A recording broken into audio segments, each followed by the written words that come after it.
ventricular y cómo ese sistema ventricular confluía con la organización de la meninges. Y era porque un líquido conocido como el líquido cefalorraquídeo pasaba por un espacio que se llamaba el espacio subaracnoideo. ¿Recuerdan eso? Sí. Hablamos que ese líquido cefalorraquídeo es un ultrafiltrado de plasma sanguíneo.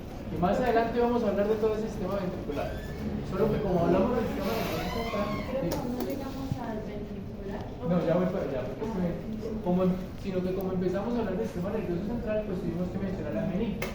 Y dentro de la meninge se toca el sistema ventricular porque el espacio subaracnoideo pertenece al sistema ventricular.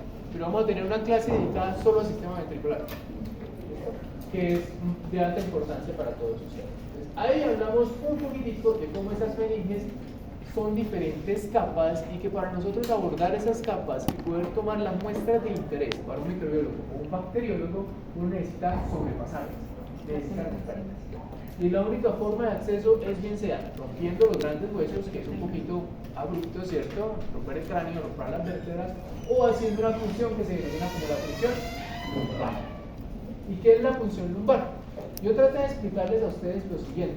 Traté de decirles que, y en práctica me dijeron que no quedó muy claro, entonces voy a repetirlo para clarificarlo, que la médula es rezagada en su crecimiento con relación al sistema óseo.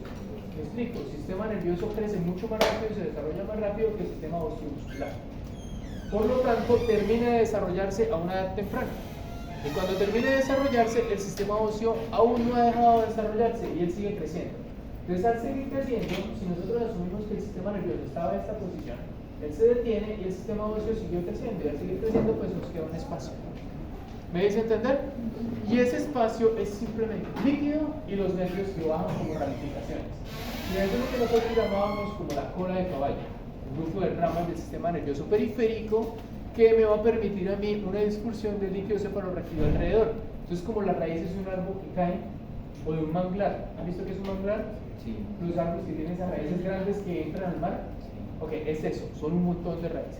Entonces, ese montón de raíces me permite a mí algo muy particular y es ingresar con una aguja sin dañar la médula espinal. Entonces, al ingresar con la aguja sin dañar la médula espinal, pues yo puedo extraer el líquido cefalorraquídeo y de esa manera yo puedo identificar si existe algún tipo de infección, microorganismo, inflamación o proceso patológico que se esté generando en el sistema nervioso central. Y esa es la muestra de interés para nosotros, como bacteriólogos o como microbiólogos. Listo, después vamos a hablar un poquito más de eso, pero eso es lo que me refería con ese crecimiento rezagado del sistema nervioso y la aparición de esa cola de caballo o ese espacio en donde nosotros podamos tomar las muestras. También hablábamos de que ese líquido cefalorraquídeo se recubre todo el sistema nervioso y sirve como un mecanismo neumático de protección. Sin embargo, algunas veces existen alteraciones de tipo congénito, que si ustedes se especializan en áreas como la genética, la genómica o la biología molecular, van a tener que estudiar. Y esas patologías generan alteraciones estructurales en el sistema nervioso. Y una de las alteraciones estructurales pues afecta precisamente las meninges y la distribución de ese líquido. Pues uno de ellos se denomina como el meningocele o mieloencefalocele, o también conocido como espina bífida o espina pulpa. Entonces, ¿qué es eso? Son grados de alteración del sistema óseo que lo que hace es que el sistema de las meninges y el sistema ventricular se extravase, se salga de la estructura.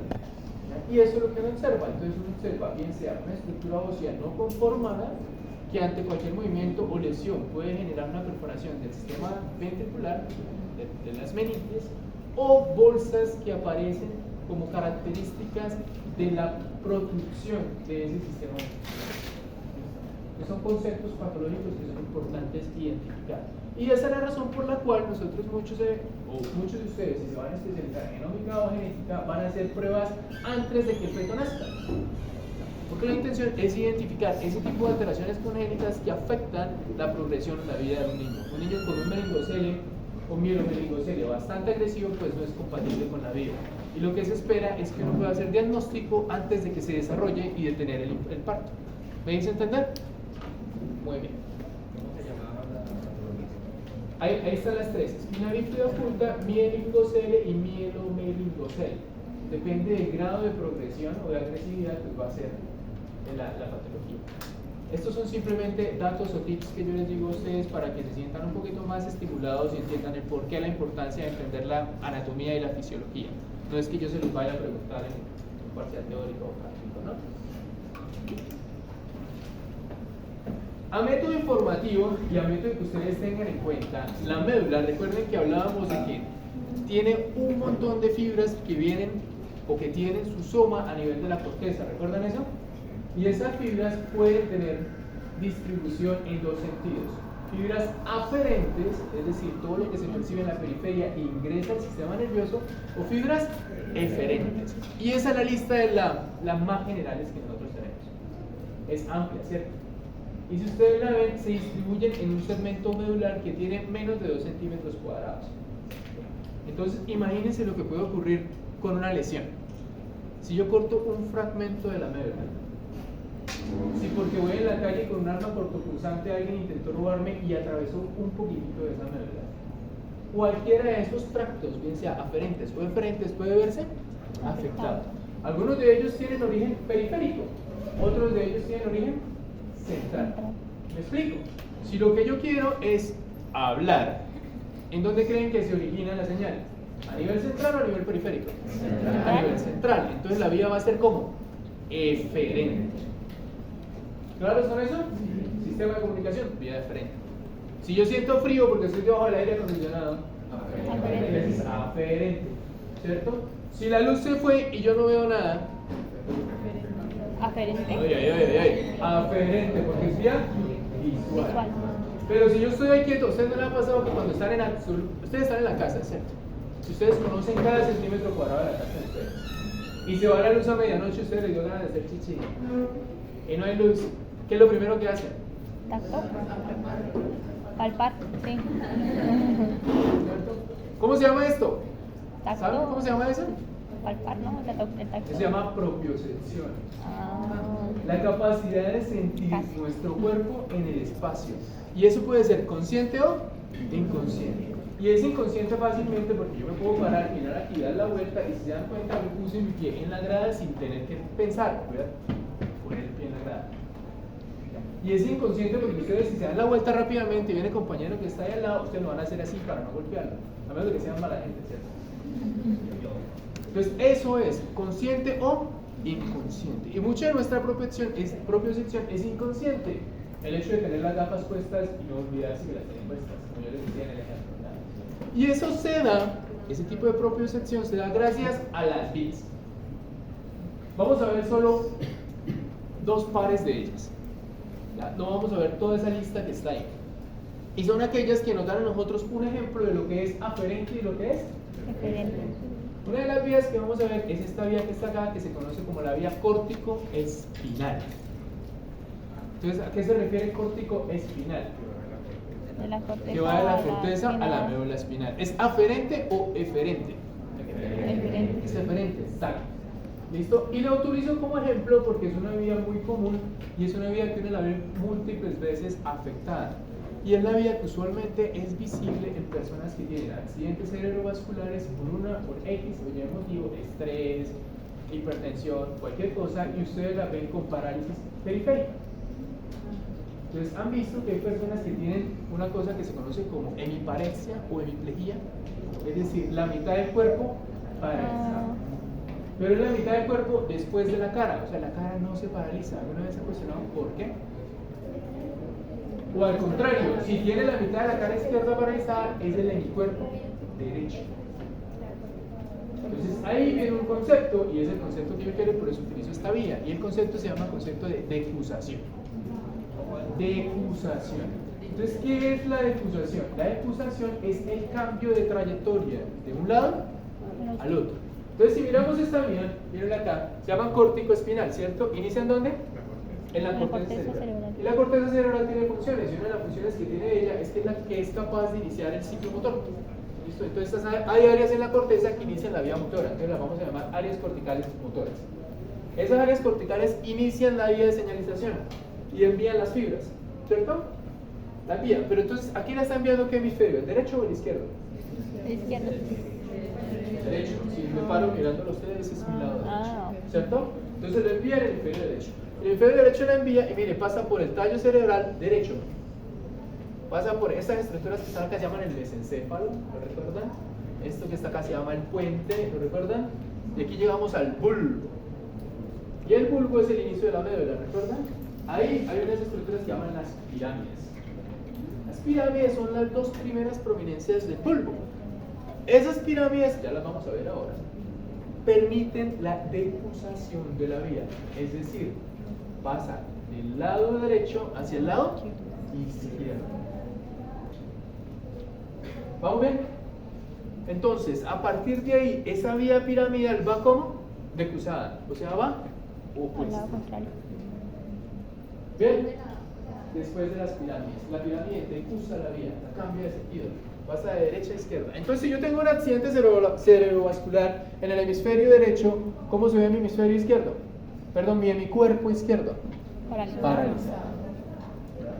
Ok, y esto sigue y llega hasta la médula. Y miren qué ocurre aquí en la médula. ¿Sí ven que cambia de color?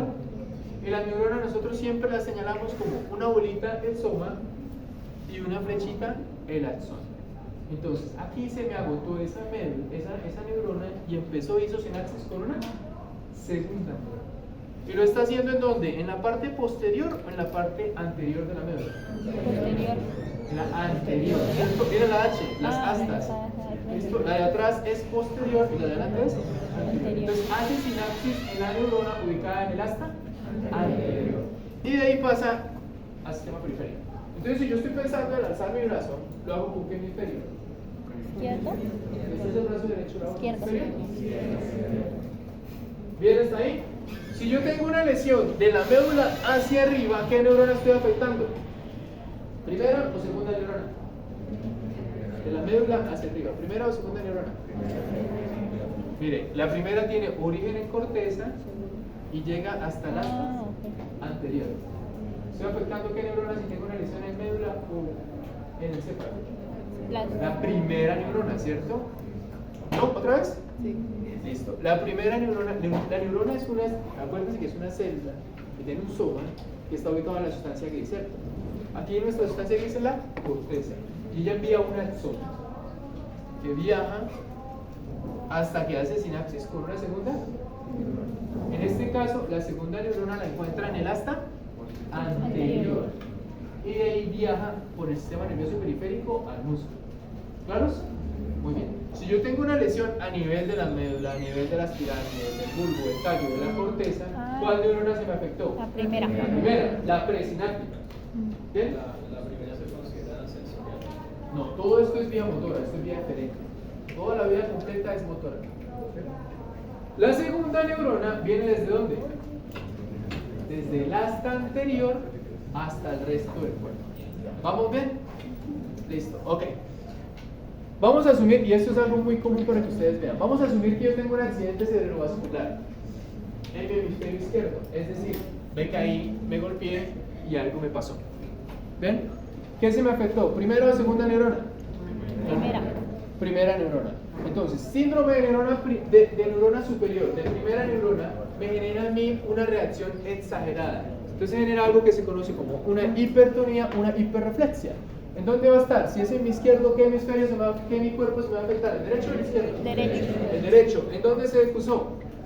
¿Qué es decusar? En las pirámides. Muy bien. ¿Cómo se me ve en el cuerpo? Se me ve con un reflejo exagerado. Una hipertonía y una hiperreflexia. Son las personas que ustedes van a ver así, así y así. Y caminan aquí así. ¿Lo han visto? Sí. Y si yo le tomo reflejos, reacciona fuerte. Sí, duro.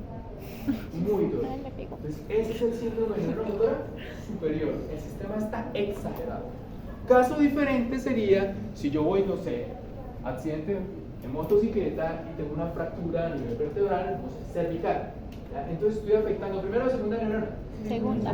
Después de que me sale la otra. Entonces, después de que me sale la otra, la sinapsis es diferente. Y el tipo de neurotransmisión es diferente. Entonces, yo en lugar de tener reflejos exagerados, entonces tengo lo contrario, reflejos muy poco, que responden muy poco. De hecho, una respuesta bastante pobre. Y entonces lo que voy a tener es el paciente que uno ve así. ¿Lo has visto? De... dos tipos de lesiones de la vía motora que se identifican por la clínica dependiendo de en dónde se encuentra la lesión. ¿Claros con esto? Entonces, ahí tenemos síndrome de neurona motora superior, síndrome de neurona motora inferior. Importante, es contralateral. ¿Y ocurre a nivel de quién? De las pirámides. ¿La entendieron? Listo, primera vía. ¿Eso es una vía de qué tipo? ¿Aferente o aferente? Eferente. Ahora vamos a ver vías de tipo aferentes. Entonces vamos a tomar algunos ejemplos. ¿Listo? Primer ejemplo, vamos a tomarlo este que está acá. Esto que está acá se llama la vía espinotalámica. Eferente de adentro hacia afuera. Yo les voy a dar las diapositivas para que no se estresen tomando fotos. Vía espinotalámica. ¿Qué significa espinotalámica? A ver. De la espina. Vale, la médula espinal al tálamo. ¿Recuerdan el tálamo? Sí. En práctica fue difícil que lo recordaran. Hablábamos de que era, yo les dije a ustedes, que hay tres estructuras y comparten el nombre, pero lo único que cambia es el prefijo. Entonces se llama subtálamo, hipotálamo y tálamo. ¿Listo? Hay una cosa que se llama epitálamo. Son cuatro. Subtálamo, hipotálamo, epitálamo y tálamo. Este que está aquí es el tálamo. Y el tálamo, mensaje para que se lo lleven a la casa y a la vida. El tálamo es la estructura de relevo por excelencia del cuerpo humano, del sistema nervioso, excepto la vía olfatoria. ¿Cómo así de relevo? Ya voy para allá. Ah, El tálamo es la estructura de relevo del sistema nervioso, excepto la vía olfatoria. ¿Qué quiere decir? Que todas las vías que van, vienen y hacen y pasan por donde sea, tienen que pasar por tálamo, excepto el olfato. la vía olfatoria. Entonces, si hay una lesión en tálamo, ¿qué puede ocurrir? Los sentidos, ¿no? Como que. Dios sabrá, ¿cierto? Depende de qué parte del tálamo es la que está dañada, qué lotería me va a quedar a mí al final. Porque el tálamo, como es el sitio de relevo de todo, pues cualquier cosa puede pasar. Entonces, primera vía, ¿la vía qué? Espinotalámica. Quiere decir que va desde la médula espinal hacia alguna parte del tálamo. ¿Vale? Esa vía espinotalámica la podemos dividir en dos. Una vía anterior y una vía lateral. Una vía anterior y una vía lateral. La que está aquí como ejemplo es la lateral. Y la lateral percibe estímulos de dolor y de temperatura. Estímulos de dolor y temperatura. Para que se las prendan así rapidito y facilito. Lateral, ustedes entienden las manos así. Entonces las manos están hacia los lados. Lateral. Y al lado tengo color y temperatura. ¿Aprendieron? La que me queda, la anterior, pues tiene lo otro. Ya vamos a ver ahorita qué es lo otro. Entonces, vía espinotalámica lateral sirve para dolor y temperatura. Muy bien. ¿Qué es eso? Entonces, dolor. Olor no, dolor. Acuérdense que el olor no pasa por el tálamo. Eso era simplemente el ejemplo para que aprendan dolor.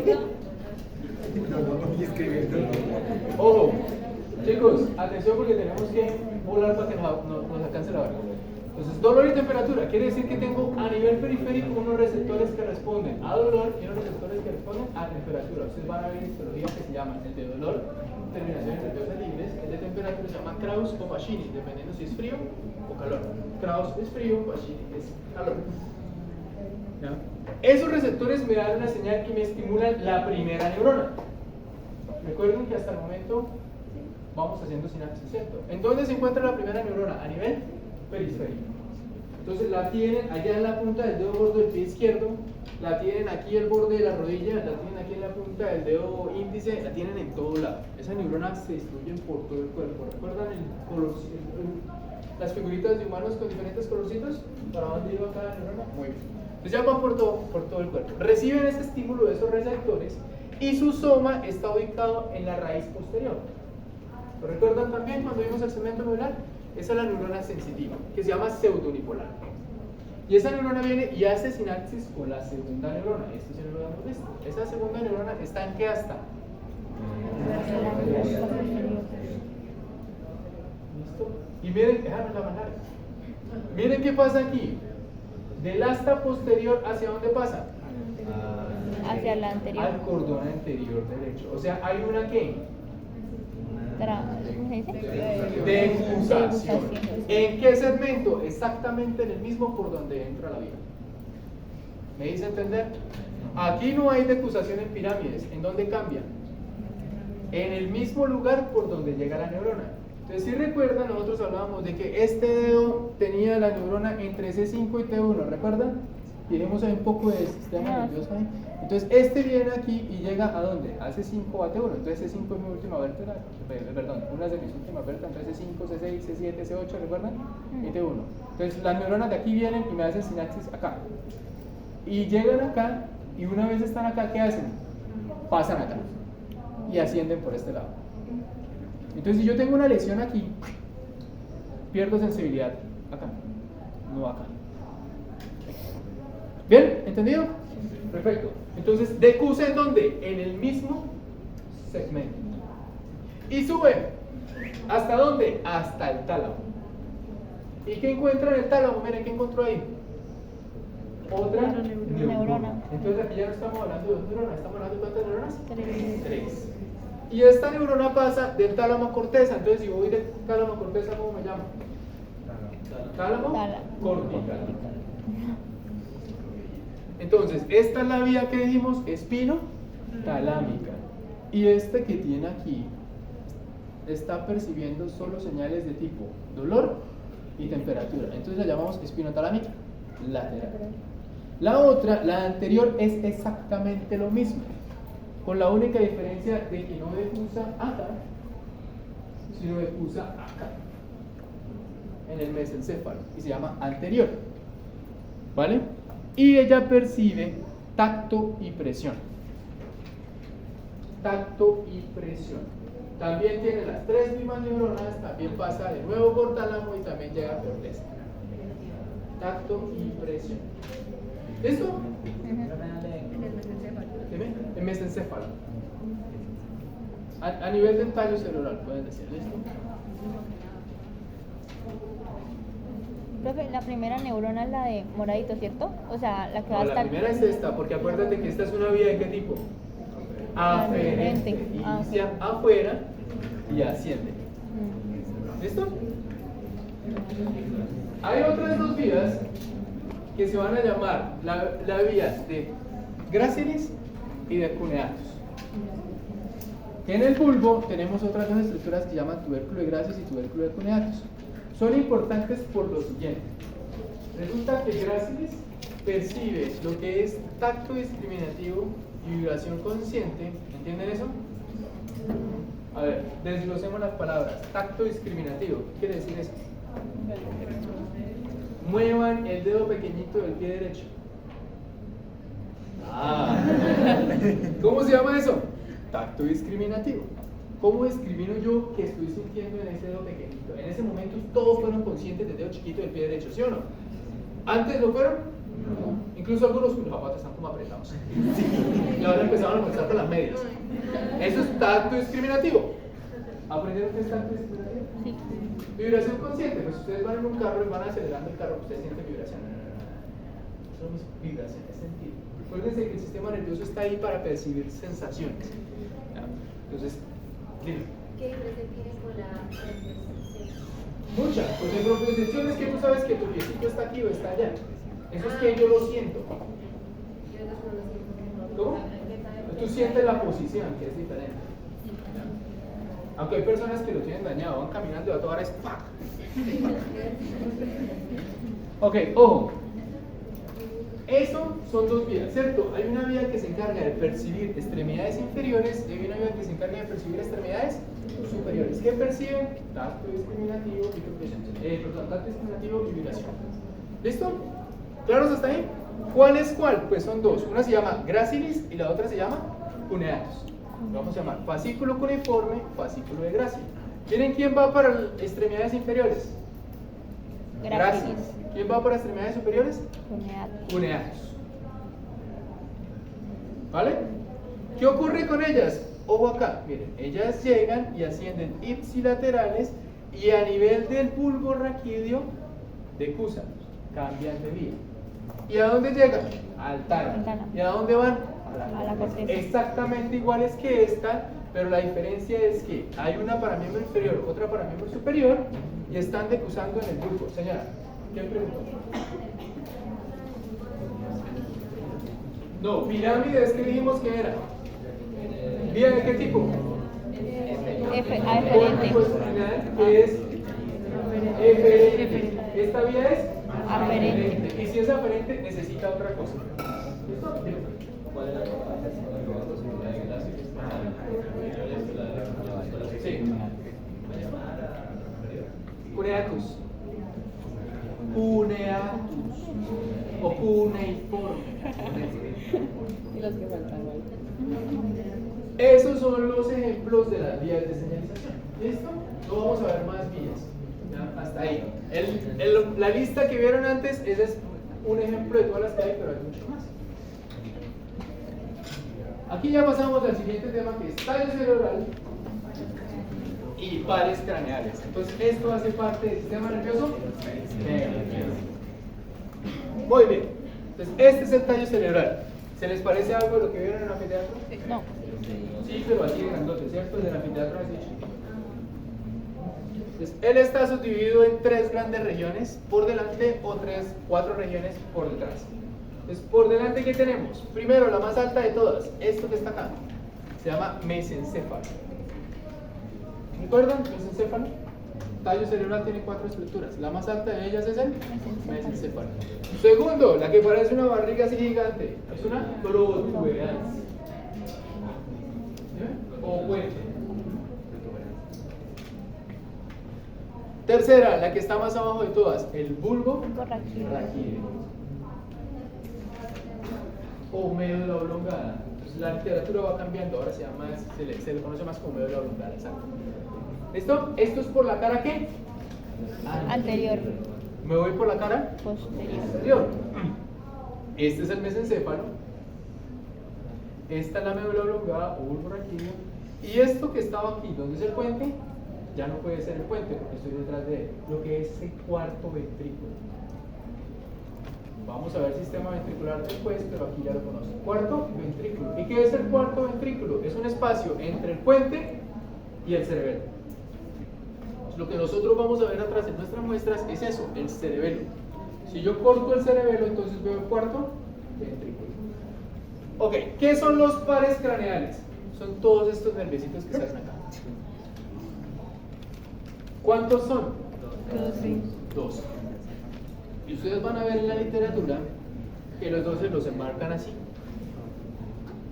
¿Ya? Y algunos de estos son azules, otros de esos son rojos y unos de ellos tienen ambos colores, azul y rojo. Entonces, ¿qué es azul en los atlas? Azul es sensitivo. ¿Qué es rojo en los atlas? Motor. ¿Listo? Azul es sensitivo y rojo es motor. Y si ven, ellos están originándose ¿de dónde? Del cuarto ventrículo. De múltiples núcleos ubicados en el tallo cerebral.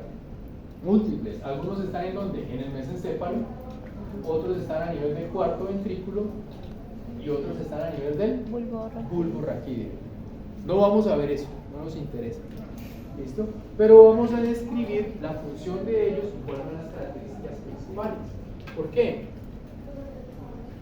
Porque funcionalmente es importante que nosotros sepamos que si yo no puedo hablar por los lenguas extranjeras, vean de un momento a otro, pues, se puede hacer un accidente cerebrovascular. ¿Sí me hice entender? Que si yo vengo y te estoy mirando a ti, de un momento a otro cambio para allá, mi hijo queda así, voy para acá, porque puede ser un accidente cerebrovascular. Que si yo estoy hablando contigo, estoy muy furioso y de repente la cámara me queda así, pues puede ser un accidente cerebrovascular. ¿Me hice entender? Y eso lo hacen los pares Craneales. Entonces, ¿cuáles son? Hagamos la lista de los 12, ¿listo? Primero, olfatorio. Segundo, óptico. Tercero, oculomotor. Cuarto, proclear o patético. Quinto, trigémino. Sexto, abducens. Séptimo, facial. Octavo, vestíbulo coclear. Noveno, glosofaringe. Décimo, vago. Onceavo y doceavo, el cerebro. Hay que aprendérselos. por lo menos para conocerlos, ¿cierto? Y hay que conocer cuál es la función general de ellos. ¿Cómo lo vamos a ver ahorita para no generar confusión? Los vamos a agrupar según su función. Vamos a empezar con los que son netamente sensitivos. ¿Listo? Solo y exclusivamente sensitivos. Entonces, ¿cuáles son los sensitivos? Primero de todos, el olfatorio. ¿Cuál es la función del olfatorio? Altamente complejo. Percibir los estímulos olfativos. El olfatorio, a diferencia de los otros pares craneales, él cumple la función por sí mismo. Él no necesita ayuda de nadie. ¿Listo? Está ubicado en la base, obviamente, del encéfalo y arriba donde termina el encéfalo, que es el techo de la cavidad nasal. Entonces está en la comunicación entre los dos. De ahí que sea tan fácil por vía nasal llegar al sistema nervioso central. Ese es el olfatorio. Miren lo que él hace, un montón de conexiones. Y dentro de las conexiones que hace conexiones con memoria, porque nosotros aprendimos cuando estábamos chiquiticos que el olor a chocolate en la mañana con queso es rico, ¿cierto? Muy bien, memoria. Hace conexiones con emociones aquí arriba, porque nos dimos cuenta que cuando el chocolate estaba caliente y era con queso, llegaba la mamá y nos lo servía y era agradable. Emociones. ¿Listo? Hace conexión con gusto, porque cuando uno huele el chocolate uno ya sabe a qué sabe. Lo mismo con el café. Entonces hace múltiples conexiones. No nos interesan las conexiones, pero hay que entenderlo. Ahí está, funciona y eso es. Sin embargo, si yo tengo gripa, pues es difícil que las partículas que voy a oler lleguen a la nariz, pues no huelen y se pierde la percepción. A diferencia de con el COVID, que el daño no es la gripa, el daño era los receptores que estaban allí, tenían que recuperarse. Afortunadamente él se recupera fácilmente después del tiempo. Hay que reentrenarlo y él puede recuperarse. ¿Listo? Entonces ese es el olfatorio, primer par craneal. ¿Listo? Segundo par craneal, el óptico. ¿Qué función cumplirá? La visión. Es la vía visual. Son dos, uno derecho y uno izquierdo, pero tienen un nivel de complejidad bastante grande. No voy a entrar en detalles, pero quiero que lo entiendan. Entonces, ¿qué pasa con el óptico? El óptico se decusa. ¿Recuerdan decusación? Muy bien. Como vía se decusa. Pero adicionalmente a que la vía se decusa, ¿cómo vemos nosotros los estímulos? ¿Ustedes saben cómo se ven? ¿Cómo inicia? ¿Cómo llega la proyección de la imagen? Como al revés, ¿no? Como Invertida. Entonces la imagen que nosotros vemos se capta, ¿cierto? La pupila permite los haces de luz llegar a una cierta zona y cuando llega a una zona atraviesan un cristal que se llama el cristalino. Y ustedes han visto que los cristales redondeados que hacen invierten la imagen. Entonces lo que estaba para abajo ahora se proyecta arriba. Lo que estaba arriba se proyecta abajo. Lo que estaba a la derecha se proyecta a la izquierda. Entonces la imagen me llega completamente opuesta, tanto en lateralidad como en posición vertical. Entonces, me llega opuesta la retina derecha y me llega opuesta la retina izquierda. Esta imagen lo que me muestra a mí es eso, están llegando opuestas. Entonces arriba tengo rojo verde, ahora los tengo abajo. A la izquierda tenía rojo morado, ahora los tengo a la derecha. ¿Ven cómo se invierte? Y eso no lo hace el sistema nervioso, eso lo hace el cristalino. Pero el sistema nervioso tiene que entenderlo, porque si no, no interpretamos nosotros las imágenes al derecho. Para asumir un nivel de complejidad, las dos imágenes llegan y solo la mitad del campo visual, solo la mitad, cambia de lateralidad. ¿Sí lo están viendo? O sea, la mitad externa que ve mi ojo continúa para el hemisferio del mismo lado, la mitad interna que ve mi ojo pasa para el hemisferio contrario. Sí. Entonces mis imágenes, ¿qué pasó? Se mezclaron. Aquí vi solo morado, rojo y aquí vi solo verde, amarillo. Entonces el cerebro ve la mitad de una realidad mezclada, con la intención de tener una cosa que se llama la visión El mundo está computada. así o al revés. ¿Qué es eso? Que no importa que mis dos ojos estén separados 2 o 3 centímetros de distancia, yo veo una sola imagen. Los caballos. ¿La cogieron? Pero eso quiere decir que yo tengo que procesarla.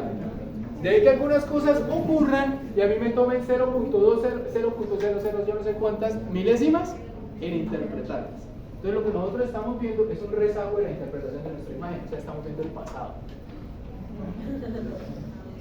Porque el cerebro se demora un poquitico en procesar. ¿La cogieron? No tienen que entenderlo, pero esa es la estructura. Ahora, a eso súbele, ojo, que cada vez que yo muevo mis ojos para allá o para acá, pues mi cuello me sigue, ¿cierto? Y el cuerpo sabe que yo estoy para acá o para allá y yo no me voy a caer. Entonces hay conexiones que conjugan movimiento cara, cabeza y cuello con ojos. ¿Bien? Ok, súper. Pero eso lleva a un problema grandísimo. Que si yo tengo un accidente cerebrovascular en el lado derecho, pues ¿qué pasa con mi vida visual? El izquierdo. Pues yo pierdo la mitad del ojo derecho y la otra mitad del ojo izquierdo. Entonces yo veo medio en medio. Entonces si yo tengo por lo menos lesión acá, miren, voy a perder los campos rojos y morados. O sea, pierdo la mitad de acá y la mitad de acá. Entonces si lo estoy mirando a ustedes al frente, yo no los veo a ustedes, los veo a ustedes, no los veo a ustedes, los veo a ustedes. Loco, ¿cierto? Loquísimo. Eso es lo que pasa cuando uno tiene un accidente cerebrovascular. Entonces si ustedes van por la calle, sienten un dolor fuerte de la cabeza y pierden un campo visual, uy, como central, como es cabeza, una cosa, mejor me siento y espero que pase, o llamo a alguien. ¿Listo? Manera de prevenir. Usted es un personal de salud, hay que entender. ¿Claros? Sigamos. ¿Eso era qué par craneal? Óptico. Muy bien. Siguiente, vestíbulo coclear. El vestíbulo coclear es el siguiente sensitivo, pero él es el octavo par craneal. El séptimo era el facial, octavo par craneal. ¿Listo? Acuérdense que estamos haciéndolo por funciones para hacer la vida más fácil. Vestíbulo coclear, mírenlo, es bastante sencillo. Es súper sencillo, es tan sencillo que yo llego y le hago a ella así. Ella reacciona y... O sea, ella sabe lateralidad. ¿Cierto? Si yo le muevo la cabeza así, va a quedar así, va a perder el equilibrio. Entonces, este señor que está acá es el que hace audición y equilibrio. Entonces no es tan complejo como parece. Pues me mantiene a mí en dos pies, ¿cierto? Me mantiene a mí atento a la periferia, me ayuda a mí a ubicar la cabeza y el cuello. Entonces las conexiones que hace son bastante agradables de entender. No nos interesan las conexiones que hace, lo que nos interesa es su función. Entonces el vestíbulo coclear está asociado a dos órganos que se llaman el vestíbulo y la cóclea, que son aparatos que se encuentran dentro del oído interno. Y ellos perciben todos los estímulos que ellos llevan para poder entender los sonidos y poder entender el equilibrio del cuerpo. Entonces ese es el vestíbulo coclear. Por eso es un nervio también sensitivo. Y eso es lo que vamos a ver hasta ahí. Ahora un paréntesis pequeñito, importante. Aquí no vamos a ver que dónde viene, que dónde sale, que dónde llega, que dónde va, pero eso lo vamos a ver en práctica. Por eso es importante que ustedes por lo menos lleguen con la teoría, que se lo sepan, porque si se lo saben, pues se lo podemos ubicar. Pero si no saben cómo son, pues estamos jodidos, porque fuera de que los nombres son complejos y van a ver una estructura compleja, entonces no es fácil. ¿Listo? Entonces la tarea de ustedes es aprender a ubicarlos de dónde está saliendo cada uno de ellos del cerebro. Empezamos con los pares ¿qué? Motores. El primero de ellos es el óculo. Uy, el verde no queda tan bien con la letra. El oculomotor. ¿Cuál será la función del oculomotor? Mover los ojos. Ush, muy bien. Resulta que los ojos se mueven de una manera muy particular. ¿Sí ven esto? Sí. Eso es una lección provocada por el oculomotor. Entonces, ¿qué ocurre? El oculomotor mueve el ojo a múltiples direcciones, excepto en dos. Resulta que el ojo, así rápidamente, se mueve de la siguiente manera. Este es el ojo. Este es mi ojo derecho. ¿Listo? Imagínenselo. Para arriba, recto superior. Para abajo, recto inferior. Hacia el centro, recto medial. Hacia el lado, recto lateral. ¿Cuántos rectos tiene el ojo? 4. Superior, inferior, medial, lateral. ¿Bien? Todos, excepto el recto lateral, son por el oculomotor. O sea, yo con el oculomotor puedo mirar para arriba, puedo mirar para abajo, puedo mirar para el centro, pero no para los lados. ¿Qué hizo? ¿Listo? Ok. El ojo también tiene, ojo chicos, acá, dos musculitos más. El oblicuo superior y el oblicuo inferior. Oblicuo superior, arriba. Oblicuo inferior, abajo. Entonces, si yo quiero bajar escaleras, oblicuo inferior. Si quiero mirar a alguien así como patético, superior. ¿La cogieron? ¿Me voy a cortar? No, ok.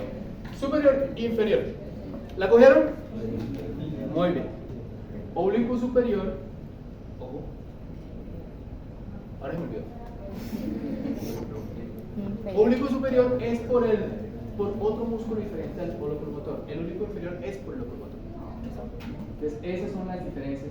Entonces, hay dos musculitos en el ojo que no están inervados por el locomotor. ¿Cuáles son? El recto lateral y el oblicuo superior.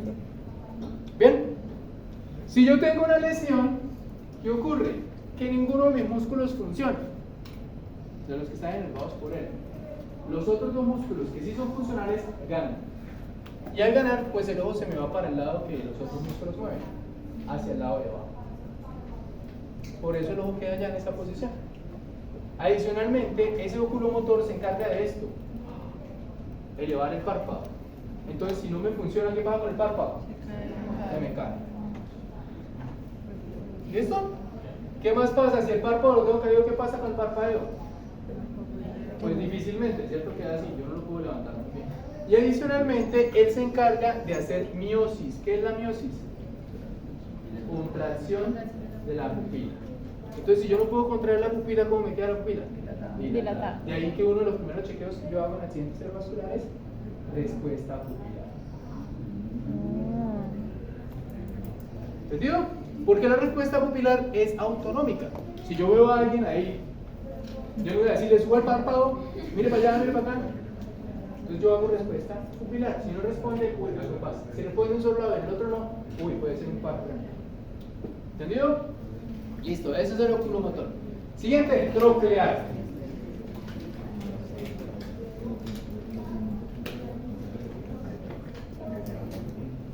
Este es el que va para el otro músculo oblicuo. Y ese es el del patético. ¿De qué? O sea, oblicuo superior, de la mirada patética. Entonces mira así, hacia adentro, ¿cierto? Y hacia afuera, hacia abajo. Entonces, ¿qué ocurre? Que si yo tengo una lesión, pues el ojo se me va hacia el lado opuesto. Si yo quiero mirar hacia afuera y hacia allá, mirada patética, troclear. Si no lo tengo, pues entonces me queda ahí. Siguiente, abducens. El abducens viene de un concepto que se llama abducir. Y abducir es abrir. ABD. ABD, abrir. Aducir, AD, aducir, ADU, es cerrar. Entonces, abducens quiere decir el que es capaz de abrir los ojos, o sea, mueve el recto lateral. Ese sería el siguiente. Entonces, ¿cuántos nervios me están inervando el ojo? 3. ¿Cuáles son? Oculomotor, el más obvio de todo, troclear y abducens. ¿Listo?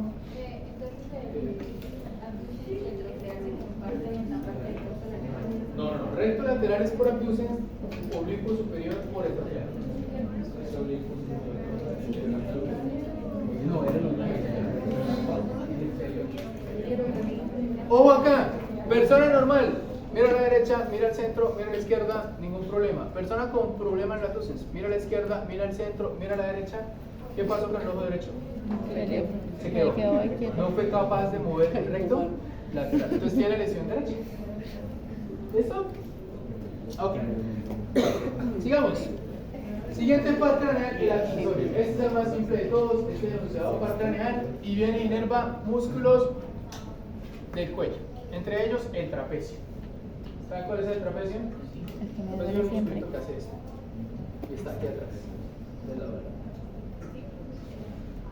raíz craneal del accesorio, y algunos pequeñitos de ellos están aquí hacia la laringe, y es el que me ayuda a mí a hacer una voz bastante gruesa. Entonces, si yo tengo una lesión en el accesorio, pues tengo una voz bastante gruesa. Tengo una lesión. Entonces, ese sería el accesorio. Simple, motor. Siguiente, también bastante simple, el nervio hipogloso. Y el hipogloso va hacia la lengua. Entonces yo le digo al paciente, recoja la lengua. Va a intentar hacerlo, pero como uno de los fragmentos está dañado, pues ¿qué ocurre? No puede y se lo mueve solo por un lado. Entonces, ¿cuál sería la función del hipogloso? Mover la lengua. Inervación de los músculos de la lengua. Entonces es un nervio motor de la lengua. Obviamente me ayuda al habla, ¿no? Perfecto. Ese es el 12º par craneal, hipogloso. Y ahora pasamos a los más chéveres. Los mixtos. Músculo trapecio y músculo semicénico de la lengua. El primero de ellos es el trigémino, el quinto par craneal. Este par craneal es bastante complejo. Él se origina en diferentes núcleos. Tiene función tanto periférica como central, es decir, tiene tanto función motora como sensitiva. Ojo con este par craneal. Vamos a empezar primero con el componente sensitivo de este par craneal. El componente sensitivo va exclusivamente dedicado a cara y se divide en 3 ramos. Un ramo que va hacia los ojos, que lo vamos a llamar ramo oftálmico. Un ramo que va de aquí, miren chicos, del borde de la comisura labial hacia el ojo, que lo vamos a llamar ramo maxilar. Y un tercer ramo que viene aquí, de la comisura labial hasta abajo en la cara, que lo vamos a llamar ramo mandibular. ¿Han escuchado hablar de la varicela zoster? ¿No? ¿A quién le ha dado varicela? La mayoría de nosotros los colombianos nos ha dado varicela. Hemos estado en varicela aparte. ¿Ya? La varicela se puede reactivar. Algunas veces después de la vacuna, otras veces por grado de estrés. Y cuando se reactiva da una cosa que se llama varicela zoster, comúnmente conocida como la culebrilla. ¿Sí la han escuchado? Listo. Resulta que la varicela se pega ya en las neuronas y cuando se reactiva se distribuye por todo el sistema nervioso periférico y a ella le encanta distribuirse por el trigémino. Entonces da un dolor desde aquí al infierno, según me han dicho, desde el encéfalo hasta la cara. Y el dolor es la percepción exagerada de los estímulos, de presión, de tacto, de dolor y de temperatura. Entonces imagínense sentir todo eso a la vez. Es bastante molesto, ¿cierto? Fuera de las papulitas que genera la varicela. Entonces ese es uno. Otras personas sufren de una cosa que se llama la neuralgia del trigémino, las neuralgias. ¿Has escuchado hablar de eso? También dolor fuerte de cabeza o de cara, sensibilidad bastante incapaz de sostener. Entonces, ese es el culpable de eso, el componente sensitivo. B1, B2 y B3. ¿Claros? Entonces percibe dolor, tacto, temperatura, presión, proposición consciente, inconsciente, todo a través de él. Todo lo sensitivo viene por el trigémino, con relación a cara. El componente motor está asociado a dos cosas: a los músculos de la masticación. Entonces cada vez que ustedes van allá al odontólogo, ¿han ido al odontólogo alguna vez? Le aplican anestésico local y se le duerme así la cara, entonces le están bloqueando ¿a quién? Al trigémino. Y algunas veces se pasan de anestésico y se les duerme la boca, entonces se queda así. Entonces ahí le están afectando otro nervio que es el nervio facial, pero el componente sensitivo era el objetivo de ellos, no el motor. Sin embargo, el componente motor de este nervio está dedicado a 4 músculos. 4 músculos que están en cara, pero no pertenecen a la gesticulación. El macetero es el músculo que hace esto. Y ese que algunas personas tienen más grande, más grande en este lugar. A la cara, pero pertenece a la masticación. ¿Listo? Este. Músculo macetero. Cada vez que yo mastico, ustedes se tocan acá y ahí se mueven. Tengo la cara Tocan gorda. aquí arriba, también se mueven. Temporal, segundo músculo. Los macetero y temporal hacen esto, elevan la mandíbula. Tercer músculo y cuarto músculo están por dentro de la mandíbula y hacen esto y esto.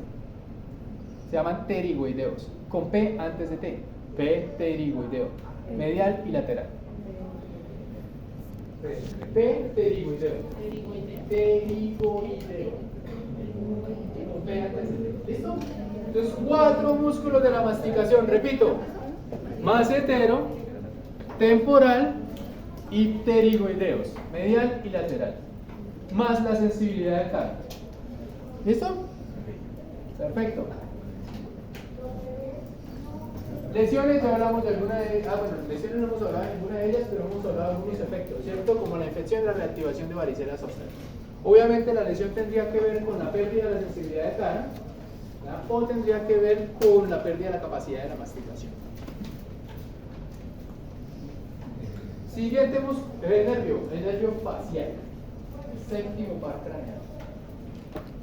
¿Hacia dónde irá el facial? Hacia la cara. Hacia la cara. Y él es el encargado de los músculos de la expresión facial. Aquí es lo contrario. Aquí no estamos hablando de sensibilidad, sino estamos hablando de componente motor.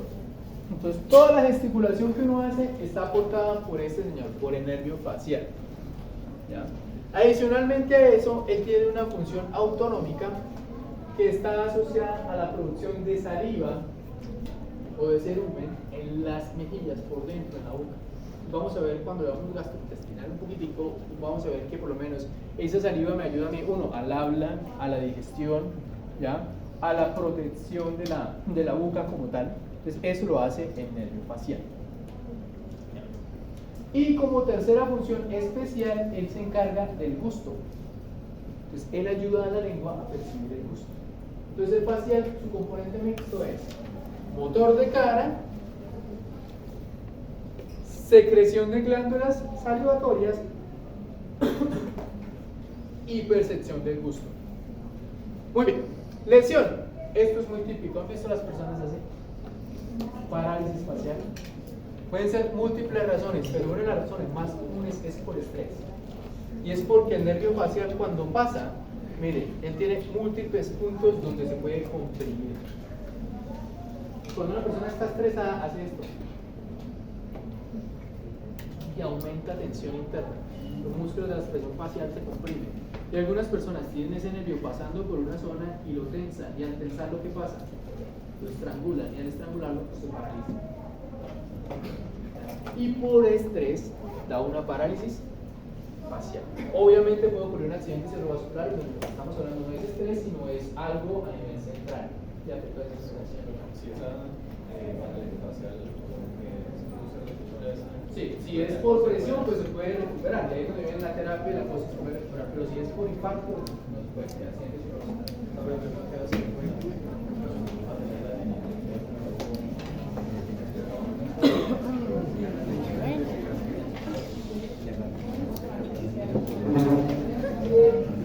No, el tic nervioso es una cosa absolutamente diferente. Para los tic nerviosos le pueden preguntar lo que me le. Siguiente, ya nos faltan 2 y terminamos. Nervio glosofaríngeo. Su nombre lo dice, es glosofaríngeo. Gloso viene de lengua, va hacia la lengua, faríngeo pues va hacia la faringe. Entonces, ¿a qué me ayuda? A percepción sensitiva, ¿ya? Tanto de la faringe como de la lengua. Yo puedo percibir tacto, presión, propiocepción en la lengua o en la faringe gracias al glosofaríngeo. Y me ayuda también a la secreción de esta glándula que está acá, que se llama la glándula parótida. ¿Has escuchado hablar de la bichectomía? Sí. Entonces la bichectomía lo que hace es retirar la grasa que cubre esa glándula para reducir el tamaño de la mejilla. ¿Qué tan bueno Parótida, es? glándula parótida. Pero yo no puedo retirar la glándula. Entonces por eso las personas quedan anchas, delgadas. Porque esa glándula no se puede. Ese es el glosofaríngeo. Y luego viene el vago. El último nervio que vamos a ver hoy es el vago.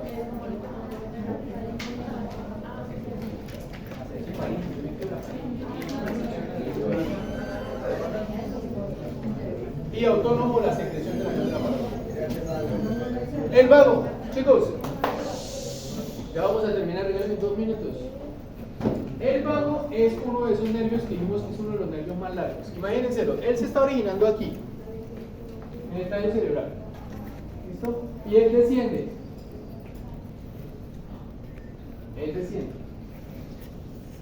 asciende hasta la mitad del colon transverso.